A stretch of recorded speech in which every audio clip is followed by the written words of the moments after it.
Kung sa paggising ninyo sa umaga ay nanunuyo ang inyong bibig at nakakaramdam kayo ng pangingilig sa dulo ng inyong mga kamay at paa, ibig sabihin niyan ay sumisigaw na ng tulong ang inyong mga ugat blood vessels. Ngayon nagsisimula na ang malamig na panahon, dumami ang mga nakatatandang kumakatok sa pinto ng aking klinika.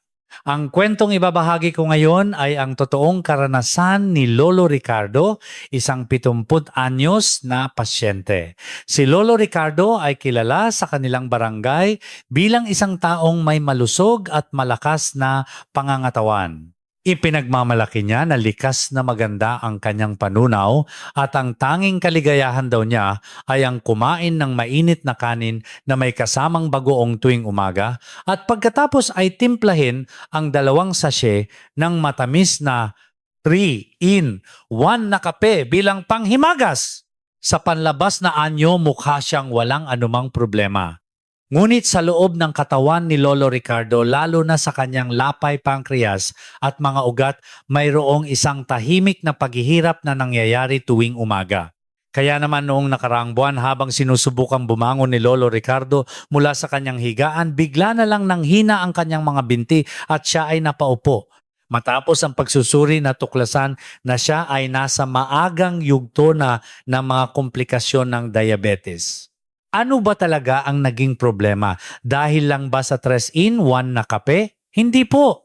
Ang totoong dahilan ay ang pagbabalewala niya sa partikular na kondisyon ng katawan tuwing umaga sa panahon ng taglamig. Ang taglamig ang pinakamalupit na panahon para sa mga may diabetes. Kapag lumalamig ang panahon, ang ating mga ugat na maihahalin tulad sa mga tubo ng tubig sa ating katawan ay naninikip upang hindi mawala ang init ng katawan. Dahil sumikip ang mga tubo at kasabay nito ay nabawasan ang pisikal na aktibidad, ang dugo ay nagiging mas malapot. Kapag ang malapot na dugo ay pilit na dumadaloy sa makipot na ugat, natural lamang natataas ang presyon. Sa katunayan, ayon sa datos mula sa Philippine Diabetes Association, may isang nakakagulat na katotohanan na lumabas. Ang average na fasting blood sugar ng mga pasyenteng may diabetes tuwing taglamig ay mas mataas ng mahigit 20 mg DL kumpara sa ibang mga panahon. Hindi lang ito nangangahulugan na bahagyang tumaas ang numero.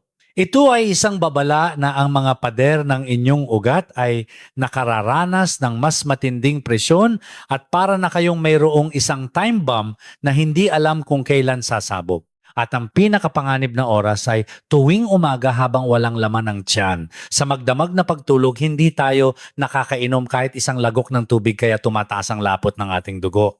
Kung daragdagan pa ito ng maling almusal na magdudulot ng blood sugar spike, para na kayong nagbuhos ng gasolina sa nagliliyab na apoy. Maraming tao ang nagsasabi sa telebisyon kung ano ang dapat kainin at hindi dapat gawin. Ngunit ang totoo, marami sa inyo ang hindi nakakaalam ng fundamental na dahilan kung bakit ang inyong blood sugar ay nagiging parang roller coaster tuwing umaga. Para sa ating mga Pilipino, na likas na may mas maliit na lapay ang problema ay hindi kailanman malulutas kung gagayahin lang natin ang paraan ng pamamahala ng mga kanluranin. Kaya naman inihanda ko ito para sa inyo. Ngayon ako si Dr.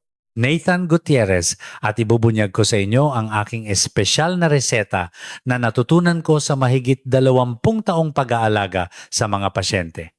Hindi ito ang karaniwang usapang ospital na puro gamot. Ipapakita ko sa inyo kung paano ang isang tasa ng tsaa sa paggising sa umaga ay kayang tunawin ang nanigas na mga ugat, kung anong pagkakasunod-sunod ng pagkain ang dapat sundin para maprotektahan ng lapay, hindi lang basta pagkain ng nilagang itlog. At pati na rin ang isang milagrosong 10 minutong routine sa umaga na magpapababa ng blood sugar nang hindi gumagastos ni isang kusing. Pinapangako ko sa inyo, subukan ninyong sundin ang mga ituturo ko ngayon sa loob lamang ng 3 araw. Mararamdaman ninyo agad na ang dating nangingilig na mga kamay at paa ay magiging mainit at ang laging tuliro na isipan tuwing umaga ay magiging malinaw. Maging si Lolo Ricardo ay naibalik sa normal ang kanyang hemoglobin A1C gamit ang paraang ito. Bago tayo magsimula sa ating pangunahing talakayan, bilang suporta sa inyong malusog na pamumuhay hanggang sa pagtanda, mangyaring pindutin ang like button at mag-iwan ng salitang kalusugan sa comment section. Ang maliit na pangakong iyan sa inyong sarili ang unang hakbang sa pag-aalaga sa inyong kalusugan. Sige, simulan na nating alamin isa-isa ang mga nakatagong sikreto kung bakit ang ating katawan ay nagdedeklara ng state of emergency tuwing umaga sa panahon ng taglamig. Mga kaibigan, mayroon ba kayong mga gawi sa umaga na basta ninyo na lang ginagawa dahil sinasabing ito ay mabuti para sa kalusugan o dahil sa dahilan na low blood kayo? Sasabihin ko ng prangka. Ang tatlong gawin na babanggitin ko ngayon ay hindi ninyo dapat gawin tuwing umaga sa panahon ng taglamig.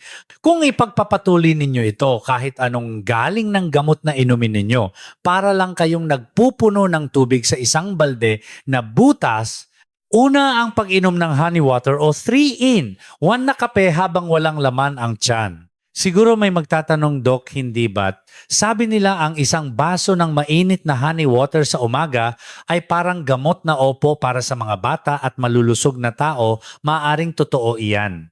Ngunit para sa ating edad na nag-aalala na sa diabetes, ito ay lason. Ano ang mangyayari kapag ang purong asukal sa likidong anyo ay pumasok sa tiyan na walang laman sa buong magdamag? Para itong pagsindi ng tuyong kahoy gamit ang gasolina. Napakabilis ng pagsipsip nito kaya hindi na kinakaya ng lapay at ang blood sugar ay biglang tataas ng patayo. Lalo na kapag lampas 50 anyos na bumababa na ang kakayahan ng katawan na maglabas ng insulin. Sa panahong ito, ang isang tasa ng 3-in, 1 na kape ay parang isang uri ng pagpapahirap kung saan sapilitang pinipiga ang inyong lapay. Ikalawa ang paglaktaw sa almusal dahil wala kayong ganang kumain. Ito ay isang napakapanganib na maling akala. Iniisip ninyo, kung hindi ako kakain, hindi tataas ang blood sugar ko. Nagkakamali po kayo. Kapag ganito ang ating katawan, ay magdedeklara ng state of emergency. Maglalabas ito ng hormone na tinatawag na cortisol na lumalabas tuwing tayo ay stressed. Ang hormone na ito ay mag-uutos sa atay. Emergency ngayon, ilabas mo na agad ang asukal na nakaimbak.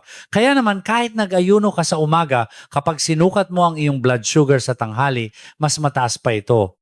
Ito ang kakaibang nangyayari. Ikatlo ang paglabas para mag-ehersisyo sa malamig na hangin habang walang laman ang tiyan. Ang malamig na hangin sa umaga ang pangunahing dahilan ng paninikip ng mga ugat. Kapag lumabas ka na walang laman ng tiyan, sasalubungin ng malamig na hangin habang nag-eehersisyo, tataas ang presyon ng dugo at ang katawan sa pagnanais na mag-ipon ng enerhiya ay mas mag-iimbak ng taba. Kung gayon, bakit nga ba napakahirap kontrolin ang ating blood sugar tuwing umaga? Hindi lang ito dahil sa kung ano ang kinakain natin. Ito ay dahil sa pag-andar ng automatikong heater sa loob ng ating katawan. Sa terminong medikal, tinatawag itong dawn phenomenon. Habang kayo ay natutulog sa pagitan ng alas 3 at alas 6 ng madaling araw, ang ating katawan ay naghahanda ng gumising. Upang itaas ang temperatura ng katawan na bumaba habang natutulog at para gisingin tayo nag-uutos ang utak. Sige na, buksan na ang heater. Sa oras na ito, lumalabas ang mga pampagising na hormone tulad ng adrenaline at growth hormone na naglalabas ng glucose na nakaimbak sa atay papunta sa daluyan ng dugo. Dito nagsisimula ang problema. Sa isang malusog na tao, ang thermostat na tinatawag na insulin ay gumagana ng maayos upang kontrolin ang heater at hindi ito masyadong uminit. Ngunit para sa mga may diabetes o nasa pre-diabetic stage, sira na ang thermostat na ito. Patuloy na umaandar ang heater kaya sobrang init na ng silid, ngunit walang sino man ang nagpapahina ng apoy. Kaya naman, kahit wala kayong kinain sa buong magdamag, paggising sa umaga, mataas pa rin ang inyong fasting blood sugar. Sa katunayan, ayon sa mga pag-aaral, ang blood sugar ng isang diabetic ay kusang tumataas ng average na 16 milligrams DL sa magdamag lamang. Dagdag pa rito para sa ating mga Pilipino may isang kapalaran na kahit masakit ay kailangan nating tanggapin. Ito ay ang pagkakaiba sa laki ng ating kaserola. Ayon sa resulta ng isang pag-aaral, ang resulta ay nakakagulat. Kahit magkapareho ang taas at timbang ang lapay ng mga Pilipino ay mas maliit ng 12.3% kumpara sa mga kanluranin. Ang mas malala pa ang kakayahan nitong maglabas ng insulin ay mas mababa ng 36.5%. Hayaan ninyong bigyan ko kayo ng isang simpleng paghahalintulad.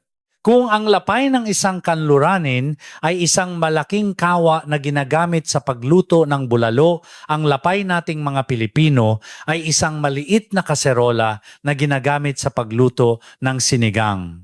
Sa malaking kawa, kahit marami kang ilagay na panggatong at palakasin ang apoy, bihira itong umapaw. Ngunit ano ang mangyayari kung sa maliit na kaserola ay ibubuhos mo ang parehong dami ng kanin at asukal na para sa kawa, mabilis itong kukuluan at aapaw lahat. Ito ang dahilan kung bakit kahit hindi mataba ang mga Pilipino ay madaling magkaroon ng diabetes at kung bakit sa kaunting pagkakamali sa umaga, biglang sumisirit ang blood sugar. Si Lolo Ricardo na nabanggit ko kanina ay hindi alam ang teorya ng kaserola. Maliit na nga ang kanyang likas na kaserola, hindi pa siya gaanong kumikilos dahil malamig ang panahon at tuwing umaga ay binubuhusan pa niya ito ng malakas na panggatong tulad ng trasin in one na kape. Dahil dito, hindi na kinaya ng kanyang lapay at nagdeklara na ito ng welga. Bukod pa riyan, tuwing taglamig ang sympathetic nervous system ay nagiging mas aktibo para labanan ang lamig na nagdudulot ng paglabas ng mas maraming hormone na nagpapataas ng blood sugar. Kumbaga doble-dobling pasanin ang kanyang nararanasan. Ngayon, naiintindihan na ninyo ang dahilan. Ang lapay ninyo ay isang maliit at mahalagang kaserola at tuwing umaga ang inyong katawan ay nagpapagana ng malakas na heater. Kung gayon, paano natin mapapalamig ang mainit na kaserolang ito at mapapamahalaan ito upang hindi umapaw? Mayroong isang napakagandang paraan upang malutas ang problemang ito nang walang gamot sa diabetes at nang hindi gumagastos kahit isang kusing sa pamamagitan lamang ng pagbabago sa pagkakasunod-sunod na mga bagay sa inyong hapagkainan sa umaga. Kung mayroon sa inyo na tinatamaan ngayon, huwag kayong mag-alala. I-share ninyo ang video na ito sa inyong mga kaibigan. Sabihin ninyo, uy, kaya pala ganito kasi ang lapay natin ay parang kaserola lang daw. Kapag sama-sama nating nalalaman, mas madali nating mapang-angalagaan ang ating kalusugan. Ayan mga kaibigan, alam kong matagal kayong naghintay.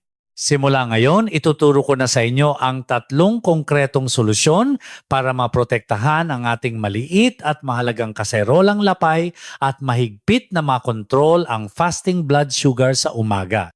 Ang mga paraang ito ay eksaktong kapareho ng mga homework na ibinibigay ko sa aking mga pasyente sa klinika. Walang gastos ito at hindi ito gamot na iinumin. Ang kailangan ninyo lang gawin ay baguhin ang pagkakasunod-sunod. Una, paggising sa umaga, inumin agad ang tubig na ito. Ito ay ang maligamgam na tsaa ng Huanggi astragalus o tsaa ng dahon ng banaba. Paggising ninyo sa umaga, magsipilyo muna ng maigi. Pagkatapos ay magpakulo ng tubig at haluan ito ng malamig na tubig para maging maligamgam at dahan-dahang inumin ang isang basong 200 ml nito. Bakit itong dalawang ito? Una, ang tsaa ng Huanggi. Sa tradisyonal na gamutan ng Huanggi ay isang pangunahing halamang gamot para sa pagpapalakas ng enerhiya. Ngunit para sa mga may diabetes, ito ay isang tagapagtanggol ng bato kidneys. Kapag mataas ang blood sugar, nagiging malapot ang dugo kaya madaling masira ang maliliit na ugat sa bato. Tumutulong ang Huanggi sa pag-ihi at binabawasan ang protina sa ihi. Ngunit ang totoong bida o ace player sa pagkontrol ng blood sugar ay iba. Ito ay ang tsaa ng dahon ng banaba. Medyo bago ba sa pandinig ninyo? Ito ay isang halaman na tumutubo sa mga tropikal na lugar at ang dahon nito ay naglalaman ng isang sangkap na tinatawag na corosolic acid. Tinatawag ko ang sangkap na ito na pulis trapiko sa loob ng mga ugat. Kapag ang mga sasakyan na tinatawag na glucose ay siksikan na sa kalsada ng dugo at hindi na makagalaw, ang pulis trapikong ito ang sumisipol ng kanyang pito para ayusin ang daloy. Hoy, wag kayo dyan. Pumasok kayo dun sa paradahan sa loob ng mga selula ganyan niya inaayos ang trapiko. Sa katunayan, may mga pag-aaral na nagpapakita na ang corosolic acid ay nagpapagana sa mga transporter na nagtutulak sa glucose papasok sa mga selula na nagpapababa ng post-meal blood sugar ng hanggang 30%.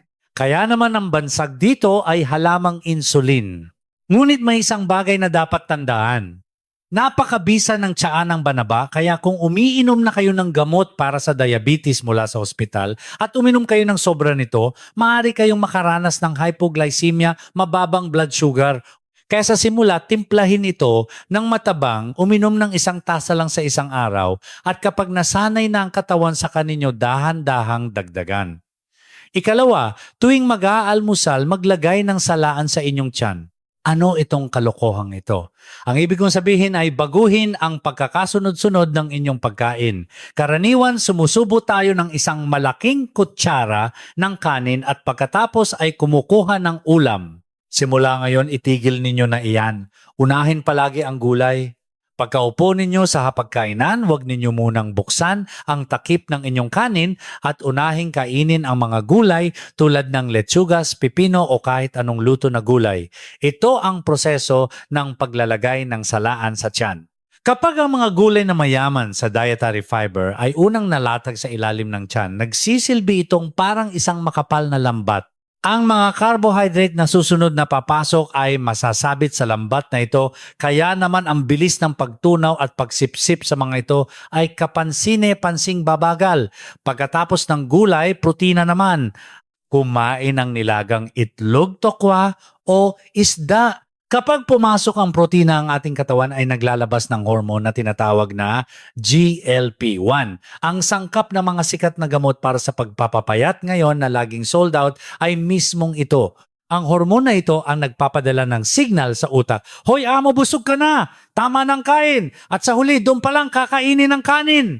Ano ang mangyayari kung isasagawa natin itong baligtad na paraan ng pagkain? Nag-eksperimento ang isang research team mula sa Cornell University. Pinakain nila ng parehong hamburger ang mga kalahok, ngunit ang blood sugar ng mga taong unang kumain ng gulay at meat patty bago ang tinapay ay mas mababa ng 37% kumpara sa mga naunang kumain ng tinapay. Hindi nila binago ang uri ng pagkain. Ang pagkakasunod-sunod lang ang binago, ngunit ang epekto sa pagbaba ng blood sugar ay katumbas na ng pag-inom ng isang tableta ng gamot. Ikatlo, pagkatapos ibaba ang kutsara makalipas ang 30 minuto, pakainin naman ang inyong mga kalamnan. Pagkatapos kumain, sasabihin ninyo, "Hay, busog na ako," at hihiga sa sofa para manood ng telebisyon, hindi ba? Sa sandaling iyon, ang inyong mga ugat ay binababad sa tubig na may asukal. Pagkalipas ng 3 minuto matapos kumain, ang mga natunaw na glucose ay nagsisimula ng bumuhos sa daluyan ng dugo. Ito ang tinatawag na golden time. Maglakad lamang ng 10 minuto, hindi kailangang magsuot ng sportswear at lumabas. Pwede kayong maglakad-lakad sa sala o mag-angat baba ng sakong habang naguhugas ng pinggan. Bakit ito mahalaga? Dahil ang mga kalamnan sa ating hita at binti ay parang isang dambuhalang espongha. Kapag gumagalaw tayo mga kalamnan ay paulit-ulit na nagko-contract at nagre-relax at sinisip-sip nito na parang espongha ang mga glucose na lumulutang sa dugo. Ang mas kamangha-mangha pa sa oras na ito, hindi na kailangan ng tulong ng insulin. Ang mga kalamnan mismo ang kumukuha ng asukal kaya nabibigyan ng pagkakataon ang lapay na makapagpahinga. Noong una si Lolo Ricardo ay nag-aalinlangan din. Sabi niya, "Dok, kanin man ang unahin ko o ulam pagdating sa tiyan, maghahalo-halo rin naman." Ano ang silbi niyan? Ngunit sinabi ko sa kanya na subukan niya ito kahit na parang nagpapaloko lang sa loob ng 1 linggo. Paggising sa umaga, iinom siya ng 1 tasa ng maligamgam na tsaa. Sa pagkain, uunahin niya ang mga gulay at habang nanonood ng balita, maglalakad-lakad siya sa sala. Pagkalipas ng 1 linggo, ano kaya ang sinabi niya pagbalik? "Dok, dati-rati, pagkatapos kumain ng almusal, lagi akong inaantok kaya kailangan kong umidlip. Pero ngayon, malinaw na malinaw ang isip ko. Ang pagkawala ng antok pagkatapos kumain ay ang pinakatiyak na senyales na nakontrol na ang blood sugar spike." Kumusta mga kaibigan? Wala namang gastos, hindi ba? Ang perang ipambibili ninyo ng mamahaling supplements ay ipambili na lang ng sariwang gulay sa palengke at maghanda ng isang tibag ng dahon ng banaba. Ang tatlong bagay na itinuro ko ngayon, huwag ninyo nang hintayin ang bukas ng umaga. Simulan ninyo agad mamayang gabi. Kung nakatulong sa inyo ang video na ito, mangyaring i-click ang share button para sa inyong mga mahal sa buhay, lalo na sa mga asawang lalaki o babae na makulit at laging sinasabing, nabubuhay ako sa kanin kaya kanin agad ang inuuna ipakita ninyo sa kanila ang video na ito. Ngayon, alam na ninyo mga paraan, hindi ba? Ang iinuming tsaa, ang pagkakasunod-sunod ng pagkain at ang paglalakad. Ngunit baka pagdating ng bukas ng umaga, malito kayo. Teka, tubig ba muna o kanin muna? Kaya naman para tumatak ito sa isipan ninyo, bibigyan ko kayo ng isang formula na madaling tandaan. Tinatawag itong 30-30-10 rule. Ito lang ang kailangan ninyong sauluhin. Hindi kailangan ng komplikadong kalkulasyon. Maging si Lolo Ricardo ay isinulat ito ng malaki sa pinto ng kanyang ref at isinagawa. Sige, tingnan natin ang orasan. Sabihin nating gumising kayo ng 6:30 ng umaga, paggising, pumunta agad sa banyo at ang susunod na 30 minuto ay oras para sa pag-inom ng tsaa. Inumin ang isang tasa ng inihandang maligamgam na tsaa ng wanggi o banaba at huwag agad kumain. Kailangan nating bigyan ng oras ang mga sangkap ng tsaa na kumalat sa katawan para gisingin ang lapay at sabihing handa na may paparating na asukal. Sa loob ng 30 minutong iyon, maaari kayong magligpit ng higaan, magbukas ng bintana para pumasok ang hangin at magbihis. Pagkatapos pagsapit ng 17:00, mag-almusal na kayo. Ano ang mahalaga dito? Tama? Gulay protina? Tapos kanin? Pagkatapos kumain, mga 7:30 na, siguro tama? Dito papasok ang ikalawang 30 minuto. Pagkababa ng kutsara, wag na wag agad hihiga o matutulog. Kailangang bigyan ng oras ang tiyan na magtrabaho. Sa loob ng 30 minuto, maghugas ng pinggan, manood ng balita o magligpit ng pinagkainan. At pagsapit ng 8:00, ito na ang huling 10 minuto. Ito ang timing kung kailan nagsisimula ng umarangkada ang blood sugar. Sa pagkakataong ito, maglaan lang ng 10 minuto para maglakad sa loob ng bahay o gumawa ng magaang squats. Ang blood sugar na dapat ay tataas ay mapipilitang bumaba dahil kinuha na ito ng mga kapatid nating kalamnan. Kumusta? Pagkagising 30 minuto, paghihintay. Pagkatapos kumain 30 minuto, paghihintay. At pagkatapos 10 minutong paglalakad, sundin lang ang ritmong ito. Ngunit sa aking karanasan sa klinika, may mga tanong na laging tinatanong ng mga nakatatanda. Mula sa mga ito, pumili ako ng 3 bagay na talagang mapanganib o madalas na maling nauunawaan tuwing taglamig at sasagutin ko ito ng malinaw. Unang tanong, Doc, masipag ako kaya't 5:00 pa lang ng madaling araw, umaakyat na ako ng bundok para kumuha ng bukal na tubig. Hindi ba ehersisyo na yon, Lolo Lola? Nakikiusap po ako sa inyo. Itigil ninyo na agad ang pag-akyat ng bundok sa madaling araw tuwing taglamig. Hindi po iyan ehersisyo kundi isang sugal na ang buhay ninyo ang pusta. Ang 4:00 hanggang 5:00 ng madaling araw ang pinakamalamig na oras sa buong araw. Mula sa mainit na kumot, bigla kayong sasalubong sa malamig na hangin kaya ang ating mga ugat ay biglang maninikip. Dahil dito, biglang tataas ang presyon ng dugo at sa pagkakataong iyon, ang mahihinang ugat sa utak o puso ay maaaring pumutok o magbara. Sa katunayan, ang pinakamaraming kaso ng stroke o heart attack na isinusugod sa emergency room ay tuwing madaling araw sa panahon ng taglamig. Mas mainam na mag-ehersisyo kapag mataas na ang sikat ng araw at medyo mainit na ang panahon o mas mabuti pa gawin ito sa loob ng bahay kung saan ligtas. Ikalawang tanong, ang prutas ay masustansya kaya pwede namang kumain ng saging pagkatapos kumain, di ba? Hindi po pwede. Ang pagkain ng prutas bilang panghimagas pagkatapos kumain ay ang pinakamasamang gawi. Puno na nga ng asukal ang dugo ninyo dahil sa kinain ninyong kanin tapos dadagdagan pa ng asukal mula sa prutas. Ang dugo ninyo ay hindi lang aapaw kundi magiging malagkit na parang pulot. Bukod pa riyan kapag ang kanin at prutas ay naghalo sa tiyan, magkakaroon ng fermentation na magdudulot ng kabag at hirap sa pagtunaw. Kung gusto ninyo talagang kumain ng prutas, kainin ito 30 minuto bago kumain ng pangunahing pagkain o kainin bilang merienda sa pagitan ng mga pagkain. At huwag ninyong gagawing juice, kainin ito ng may balat at nguyain ng mabuti para dahil sa dietary fiber, dahan-dahan lang ang pagtaas ng blood sugar. Ang 2 piraso ng saging na saba o kalahating mansanas sa isang araw ay sapat na. Ikatlong tanong, tuwing taglamig laging may bitak at dumudugo ang sakong ko. Pero hindi naman ito big deal, di ba?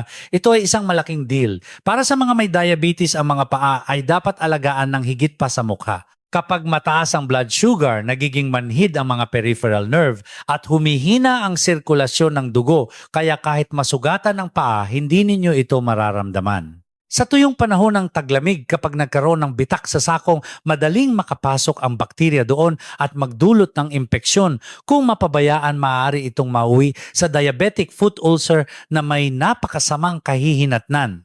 Simula ngayon pagkatapos maligo, bago kayo maglagay ng lotion, sa mukha unahin ninyo ang inyong mga paa. Maglagay ng makapal na moisturizing cream at magsuot ng medyas para laging mamasa-masa at mainit ang inyong mga paa. Kayan mga kaibigan, ang 30,000, 20,000 rule at ang 3 paalala na ibinahagi ko ay walang silbi kung pakikinggan lang. Para sa mga nagsasabing sisimulan ko ito agad bukas ng umaga, mangyaring itype ang numerong 1 sa comment section ngayon. Ang numerong 1 na iyan ay sumisimbolo sa inyong pangako na gagawing prioridad ang inyong kalusugan at ito rin ay isang kasunduan sa pagitan natin. Kapag nakita ninyo ang mga 1 na komento ng iba, mararamdaman ninyo na hindi pala ako nag-iisa at makakakuha kayo ng lakas mula sa isa't isa. Maging si Lolo Ricardo ay tinamad nung una pero ngayon kahit nakapikit kaya na niya itong gawin. 3 linggo lang ang kailangan para maging isang gawi. Bilang pangwakas para tumatak sa inyong puso ang ating pinag-usapan, ibuhod ko ito sa 3 linya at magtatapos sa pamamagitan ng pagbabahagi ng kasalukuyang kalagayan ni Lolo Ricardo. Sa mahabang kwento natin ngayon, 3 bagay lang ang kailangan ninyong tandaan. Una, paggising sa umaga, huwag dumiretso sa hapagkainan. Gisingin muna ang ating lapay na parang isang kaserola sa pamamagitan ng isang tasa ng tsaa ng huanggi o banaba. Ikalawa, sa pagkain, laging unahing nguyain ang gulay, pagkatapos ay protina at sa huli ay kanin para maglagay ng salaan sa inyong tiyan. Ikatlo, 3 minuto pagkatapos ibaba ang kutsara, maglakad ng 10 minuto para hayaang sipsipin ng mga kalamnan sa hita ang blood sugar. Itong 3 bagay na ito mukhang napakasimple, hindi ba? Ngunit ang resulta nito ay parang isang himala. Ang diabetes ay hindi isang sakit na gumagaling sa pag-inom lang ng gamot. Kapag binago mo ng kaunti ang iyong pamumuhay, tiyak na susuklian ka ng iyong katawan. Si Lolo Ricardo ay 76 anyos na ngayong taon. Kung nagawa ng isang 76 anyos na senior citizen, walang dahilan para hindi ninyo ito magawa. Huwag kayong sumuko dahil lang sa tingin ninyo ay matanda na kayo o huli na ang lahat. Ang mismong bukas ng umaga ay ang pagkakataon ninyo para buhayin muli ang inyong mga ugat. Bukas ng umaga pagising ninyo, 3 a.m. 1 na kape ba ang hahanapin ninyo o isang tasa ng tsaa na magliligtas sa inyong katawan? Ang pagpili ay nasa inyong mga kamay. Ngunit sana ay tandaan ninyo, ang maliit na gawi na sisimulan ninyo ngayon ang magiging lakas ninyo para makalakad pa ng matatag sa sarili ninyong mga paa pagkalipas ng 10 taon. Ang kalusugan ang pinakamagandang regalo na maibibigay ninyo sa inyong mga anak. Kung ang video na ito mula sa channel na Alaga sa Katawan ay nakatulong sa inyo upang magkaroon ng masiglang umaga, mangyaring pindutin ang subscribe button at i-on ang notification bell. Babalik ako muli sa susunod na pagkakataon na may dalang mahahalagang impormasyon para pangalagaan ang inyong kalusugan. Magkaroon kayo ng malusog at masayang araw. Maraming salamat po.